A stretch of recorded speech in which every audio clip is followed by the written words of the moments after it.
చెరువుల్లో వెలుస్తున్న నిర్మాణాలపై హెచ్ఎండీఏకు లేఖ రాశారు హైడ్రా కమిషనర్ రంగనాథ్. కోమటికుంట చెరువుతో పాటు మరో 5 చెరువుల్లో ఎఫ్టీఎల్ లేదా బఫర్ జోన్లలో వెలిసిన నిర్మాణాలకు పర్మిషన్ రద్దు చేయాలని కోరారు.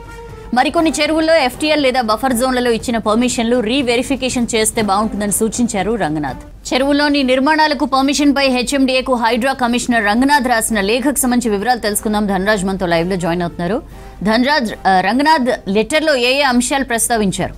ఈ బాజ్పల్లిలో ఉన్నటువంటి కోమటికుంట చెరువులో తెలిసినటువంటి అక్రమ నిర్మాణాలు ఏవైతే వచ్చాయో ఆ అక్రమ నిర్మాణాలపై కూడా ఏవైతే బఫర్ జోన్ కావచ్చు, ఎఫ్టీఎల్ సంబంధించినటువంటి జోన్ లో ఉన్నటువంటి అక్రమ నిర్మాణాల ఇన్నింటిపైన కూడా పూర్తిగా ఓ విధంగా హైడ్రా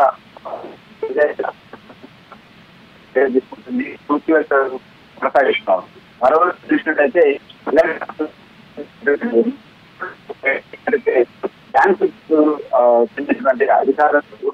ఎవరైతే బ్యాంకు లోన్లు ఇస్తున్నారో ఆ బ్యాంకు లోన్లు కూడా ఇవ్వద్దు. అయితే ఇప్పటివరకు చూసినట్టయితే వరుసగా కంటిన్యూగా చూసినట్టయితే ఈ కోమటికుంట చెరువులో వెలిసినటువంటి అక్రమ నిర్మాణాలు ఏవైతే ఉన్నాయో ఆ అక్రమ నిర్మాణాలను వెంటనే పూర్తిగా కూల్చివేస్తామంటూ కూడా ఓవైపున ఇప్పటికే హైడ్రా కమిషనర్ అయినటువంటి రంగనాథ్ ఓవైపున హెచ్చరికలు జారీ చేశారు. కొన్నింటిని కూల్చివేయడం జరిగింది, మరికొన్నిటి వాటిని కూల్చివేసేందుకు గాను హెచ్ఎండిఏ అధికారులు కూడా ఓ లేఖను రాశారు.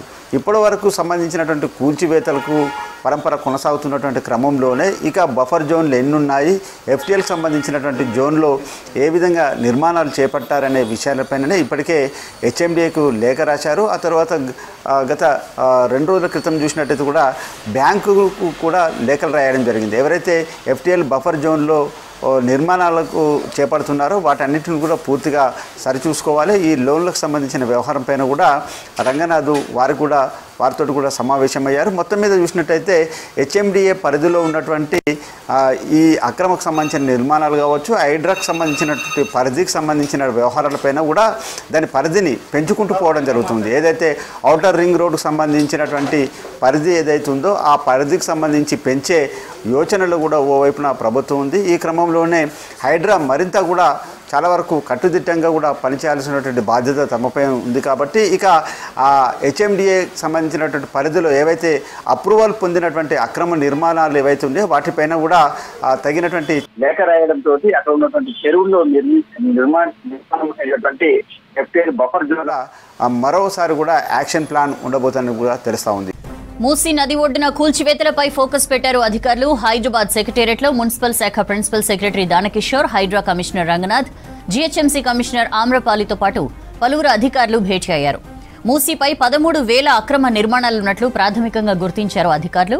వీటి కూల్చివేతలపై చర్చించారు. మూసీ నిర్వాసితులకు డబుల్ బెడ్రూమ్ ఇండ్లు ఇస్తామని ఇప్పటికే ప్రకటించింది రాష్ట్ర ప్రభుత్వం. దీంతో కూల్చివేతల సందర్భంగా ఎలాంటి వ్యతిరేకత రాకుండా ముందస్తు జాగ్రత్తలు తీసుకుంటున్నారు అధికారులు. అయితే ప్రభుత్వం పూర్తి స్థాయి భరోసా కల్పించిన తర్వాతే మూసీ కూల్చివేతలపై పూర్తి స్థాయిలో రంగంలోకి హైడ్రా దిగే అవకాశాలున్నట్లు సమాచారం.